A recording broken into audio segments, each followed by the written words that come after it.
A little while ago, I came across a wooden planter in our favorite garden center, and I decided that I want to build something similar based on that design. I'll show you how that planter was put together. So the planter was put together out of a number of identical bits of wood, like these, but obviously bigger. This is just my model. They were square in profile, and it went something like this. So one layer went like this,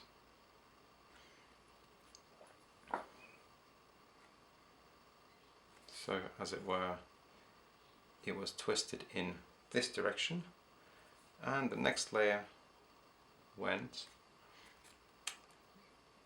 like this, twisting in the other direction.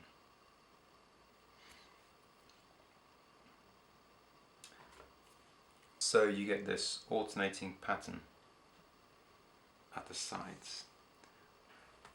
And obviously you make up as many layers as you need. You build as many layers as you need to make up the height, and there were screws at each layer to hold the thing together. I decided that I wanted to make something similar based on this design, but I wanted mine to be rectangular with a cut-off corner, and I'll show you what I mean.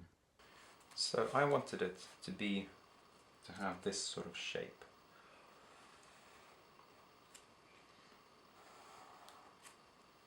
So far it's a rectangle, but I wanted the corner to be cut off like this.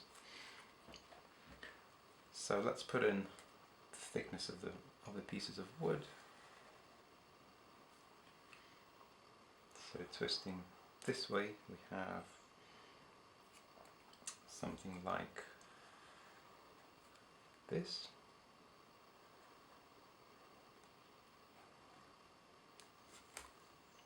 Okay, so that is 5 different bits of wood that I had to cut, and I went ahead and I worked out the lengths and I cut them, and I cut 8 layers high, I believe. So, and here is a model. So this is the back piece, the side piece, the front piece, the other side, and the little diagonal piece which slots in here. So that all fit together nicely. I was very happy.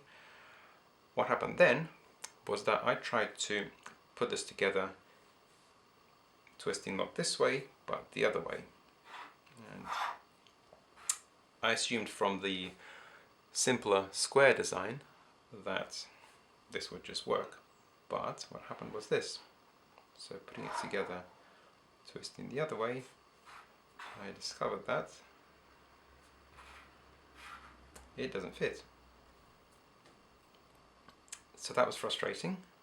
I had got half of my layers wrong, so I had to go back to the drawing board and figure out what was going on. So let's have a look at that. So let's first have a look at how I worked out the sizes of the pieces for this layer, for twisting this way around.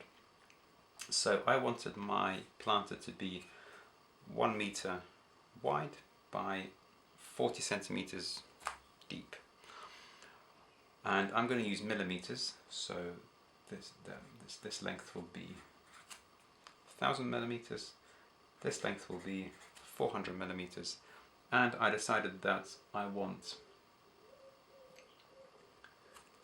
these lengths to be 15 centimeters or 150 millimeters, and of course because this is 45 degrees, these lengths are the same. So I'm going to call the width of the pieces, or the thickness, this dimension here, I'm going to call that W. So this length here is going to be W as well. This length and this length, etc. So let's work out the length of this piece. Now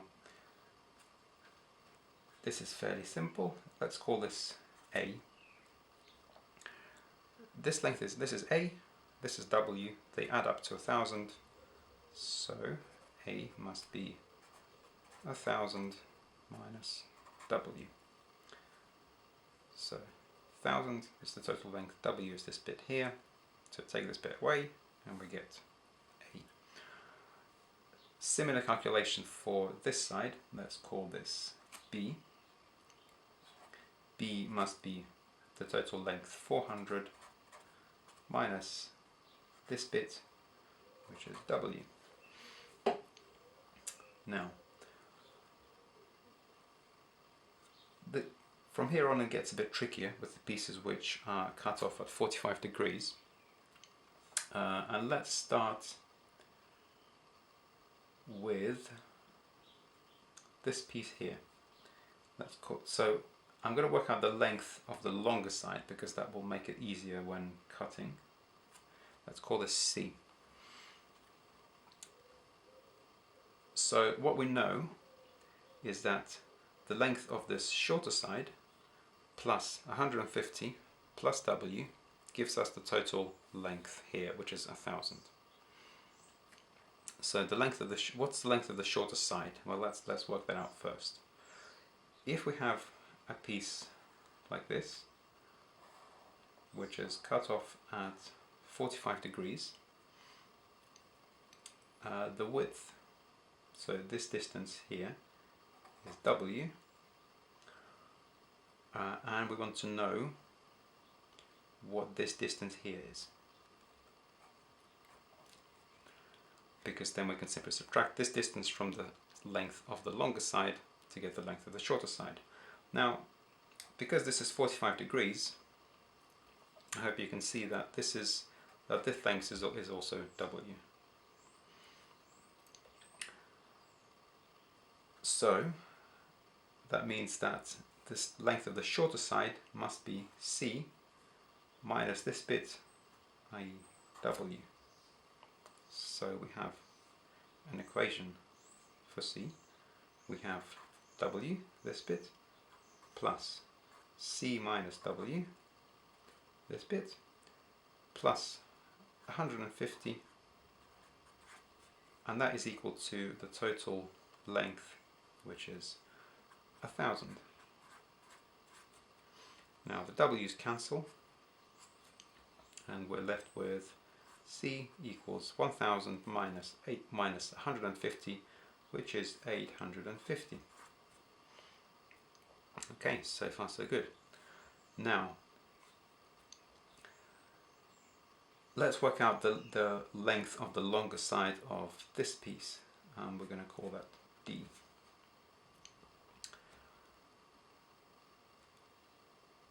So, what we know here, again, by the same logic, the length of the shorter side will be D minus W, because that is the length of this bit here. And we know that D minus W plus 150 plus the length of this bit is 400. Now, what is the length of this bit? So if we look again here, it's this length that we want. So what we have here, here's a right angled triangle. We know that this side has length W from here to here. This side also has length W. This is our hypotenuse, this is the side we want. So good old Pythagoras tells us that h squared equals W squared plus W squared, i.e. 2W squared. Take the square root, h is W times the square root of 2. So this length here is W times the square root of 2. So what we have is D minus W plus W times the square root of 2 plus 150 equals the total length 400, i.e. W, that's D minus W plus W times the square root of 2 plus 150 equals the total length 400. So let's rearrange this and we will get D equals 400 minus 150, that is 250. Then we get minus W square root of 2 plus W. So I can write this as 250 minus square root of 2 minus 1 times W. So that is our length D here. And finally, we're going to work out the length of the longer side of this diagonal piece, which we're going to call E. And what do we have here? Well, here we have another right angled triangle. Here's our right angle. So we know that the length of this side here, by the same logic, is going to be 150 times the square root of 2. And what else do we know? We know that the length of this shorter side is the length of the longer side, E, minus W to make up this bit, and another W to make up this bit, because this piece is cut off at 45 degrees at both ends. So this is E minus 2W. And we know that this bit here, this is our diagonal cutoff again, this is W times the square root of 2. So let's put this together. The total length, 150 times the square root of 2,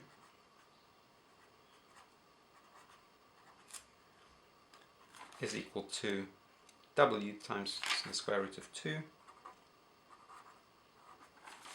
plus, so that's this bit, plus this bit, which is E minus 2W.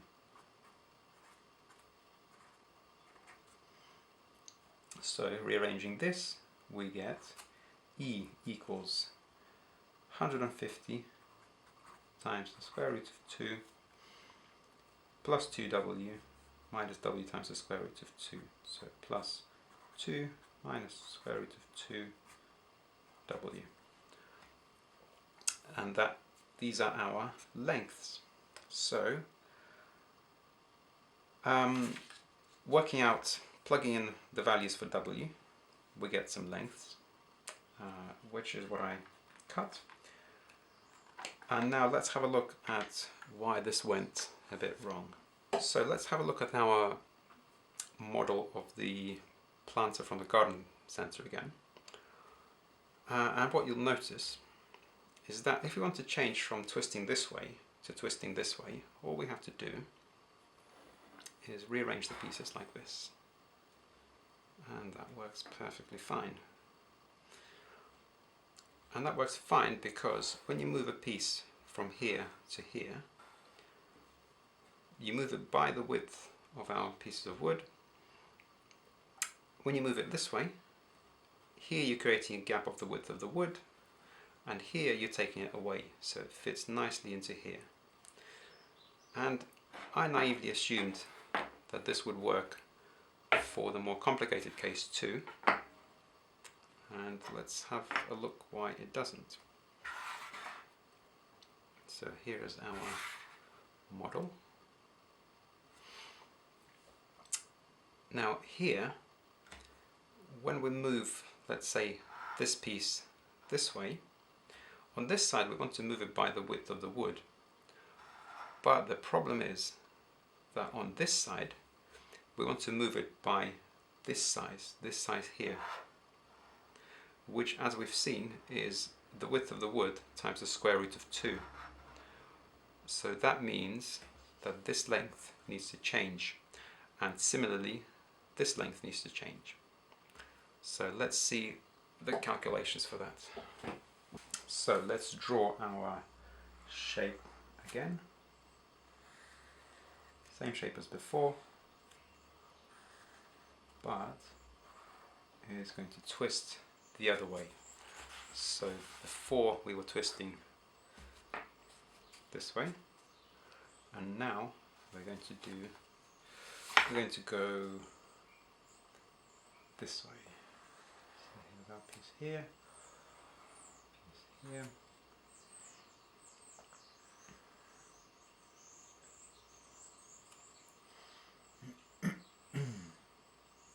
And we have a piece that comes down here, and that little piece gets moved down like so. Okay, so again, this is length is 1000, this length is 400. So that means that this length, exactly the same as before, is going to be 1000 minus this bit, which is W, and this length here is going to be 400 minus this bit here, which is W. So that all that stays exactly as it was.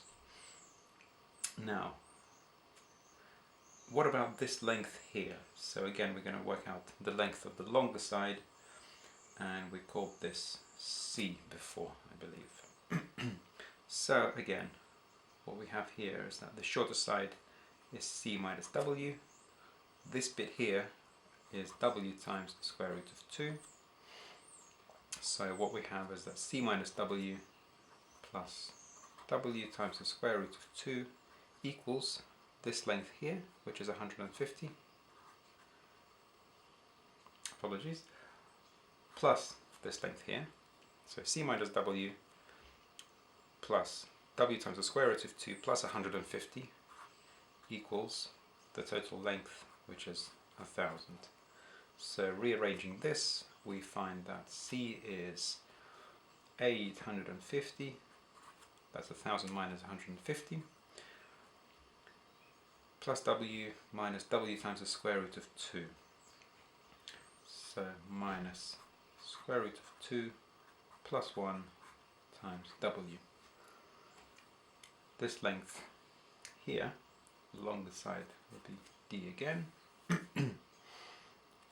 So what we have here is that the shorter side is again D minus W, this is W, this is again 150, so we have W plus D minus W plus 150 equals the depth, 400.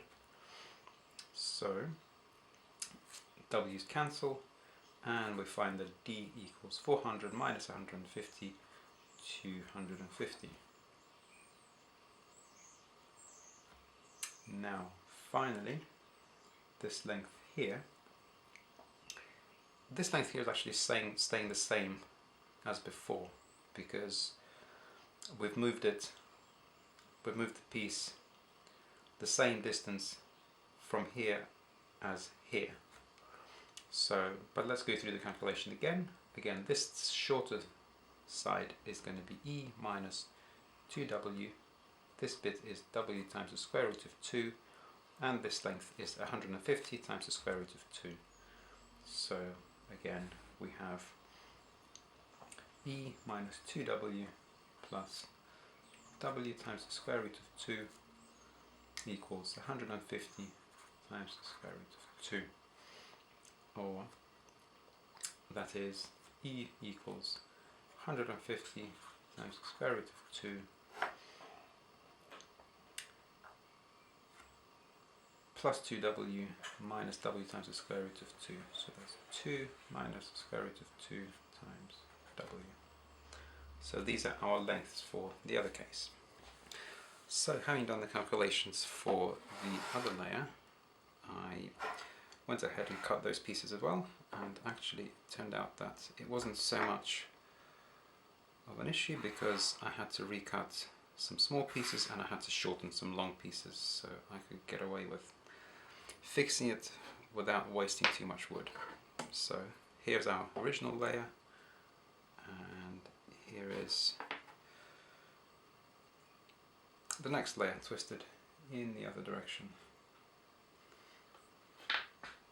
So this bit is longer than this bit is shorter than this bit, and this bit is the same. So there we go. And let's just compare the formulae for the lengths just to see what they're telling us. So we have 5 lengths. We had A, which was 1000 minus W. Let's call these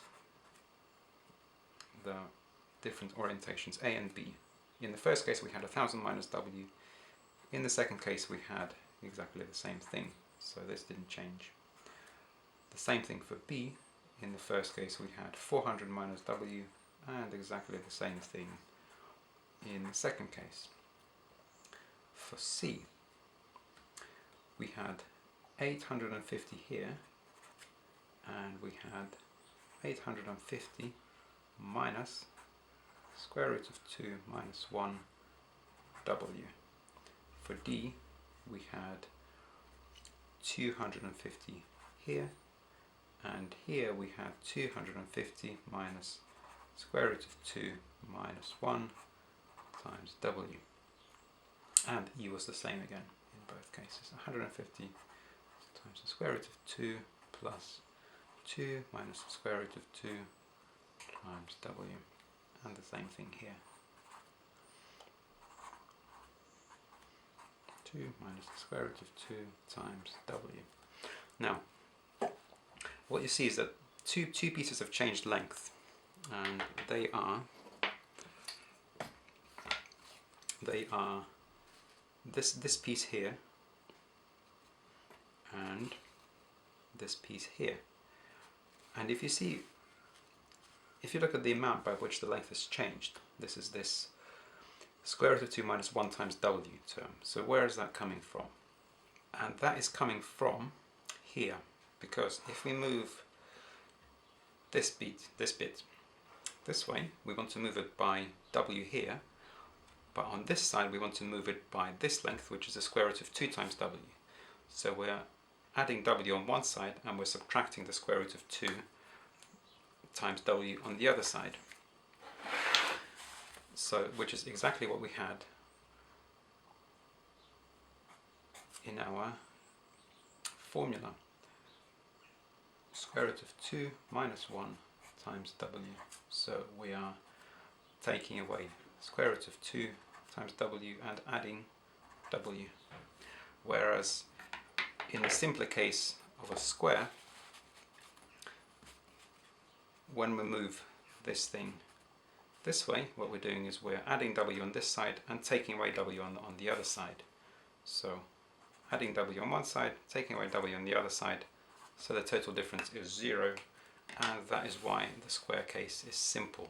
That is why you can make it out of identical bits of wood, whereas what we found in our more complicated case is that we actually need 1, 2, 3, 4, 5, 6, 7 different lengths of wood to make this planter. So there you have it. And here is the finished piece. Here's the cut-off corner, and you can see the alternating pattern of layers. And it hasn't come out absolutely perfect. Some of it is to do with my cutting accuracy, and a lot of it is to do with the pieces of wood that I had being so rough, and a lot of them being warped and twisted, that it was difficult to cut to the right length because they're simply not straight. And I also made an error here because I could have assembled it upside down, and then the screws would have been hidden underneath. But for a garden project like this, I'm going to call this good enough.